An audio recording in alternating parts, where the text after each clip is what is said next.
Indian blogger নন্দিনীর আরও একটি ভিডিওতে সকলকে স্বাগত জানাই। বন্ধুরা, আশা করি সবাই ভালো আছেন, সুস্থ আছেন। ভগবান জগন্নাথ দেবের অশেষ কৃপা পেতে কমেন্ট বক্সে অবশ্যই লিখুন জয় জগন্নাথ।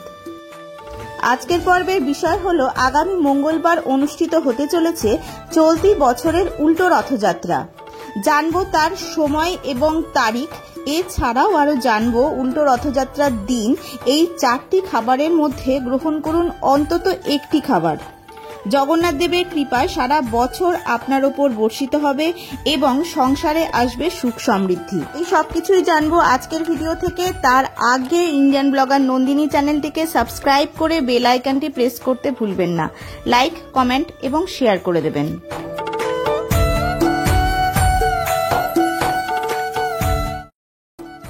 এবছর 53 বছর বাদে রথযাত্রায় ছিল বিরল যোগ। রথযাত্রা পালিত হয়েছে 7ই জুলাই 2024। 7 দিন পর পালিত হয় উল্টো রথযাত্রা। ক্যালেন্ডার অনুযায়ী এই বিশেষ দিন পড়েছে আগামী 15ই জুলাই। এই বিরল যোগের কারণেই গত রবিবার যাত্রা শুরু করলেও সেই দিন মাসির বাড়ি পৌঁছায়নি রথ। কিছুটা এগিয়ে বিরতি নিয়ে সোমবার ফের যাত্রা শুরু হয়।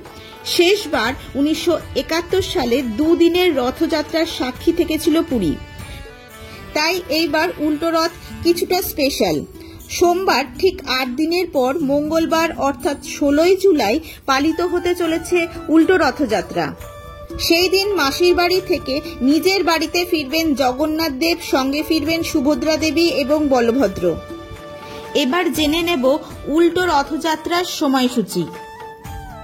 পঞ্জিকা অনুযায়ী 2024 সালে বাংলা 1431 বঙ্গাব্দের উল্টো রথযাত্রা হল ইংরেজি 16ই জুলাই 2024, বাংলার 31শে আষাঢ় 1431 বঙ্গাব্দ মঙ্গলবার বিকেল 5:26 মধ্যে উল্টো রথযাত্রা সমাপ্ত হবে।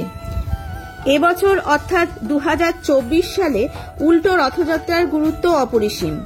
চলুন বন্ধুরা, এবার জেনে নেব এই উল্টো রথযাত্রার দিন কোন কোন খাবার গ্রহণ করার কথা বলা রয়েছে। যেহেতু শ্রী শ্রী জগন্নাথ দেব, দাদা বলভদ্র এবং বোন সুভদ্রা দেবী মাসির বাড়ি গুন্ডিচা মন্দির থেকে 1 সপ্তাহ কাটানোর পর পুনরায় নিজ ধামে ফিরে আসেন, তাই তাদের জন্য বিশেষ ভোগের ব্যবস্থা করা হয়।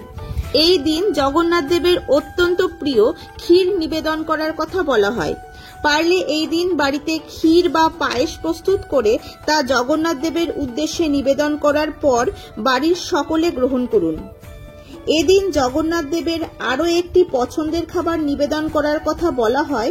সেটি হলো যে কোনো প্রকারের হলুদ রঙের ফল। যে কোনো প্রকারের হলুদ রঙের ফল হতে পারে আম এবং কাঁঠাল। এই উল্টো রথের দিন জগন্নাথ দেবের উদ্দেশ্যে আম এবং কাঁঠাল প্রভৃতি ফল নিবেদন করুন এবং সেটি পরিবারের সকলে গ্রহণ করুন।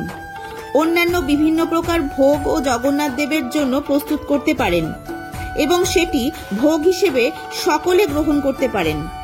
বিশেষ করে জগন্নাথ দেবের উদ্দেশ্যে এই দিন ভোগের খিচুড়ি বা প্রসাদ প্রস্তুত করতে পারেন, তাহলে সব থেকে ভালো হয়।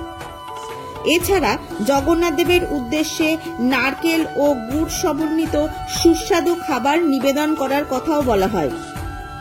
আসন্ন উল্টো রথের দিন এই 4 প্রকার খাবারের মধ্যে অন্তত একটি খাবার বাড়িতে প্রস্তুত করে জগন্নাথ দেবের উদ্দেশ্যে নিবেদন করুন এবং সকলের মধ্যে তা বিতরণ করুন এবং নিজেও তা গ্রহণ করুন। প্রভু জগন্নাথ দেবের আশীর্বাদে এতে আপনার ও আপনার পরিবারের কল্যাণ হবে। আজকের ভিডিওটি আপাতত এই পর্যন্তই। ভালো লাগলে অবশ্যই লাইক, কমেন্ট এবং শেয়ার করে দেবেন। সবাই খুব ভালো থাকবেন, সুস্থ থাকবেন। দেখা হচ্ছে আবার পরবর্তী পর্বে।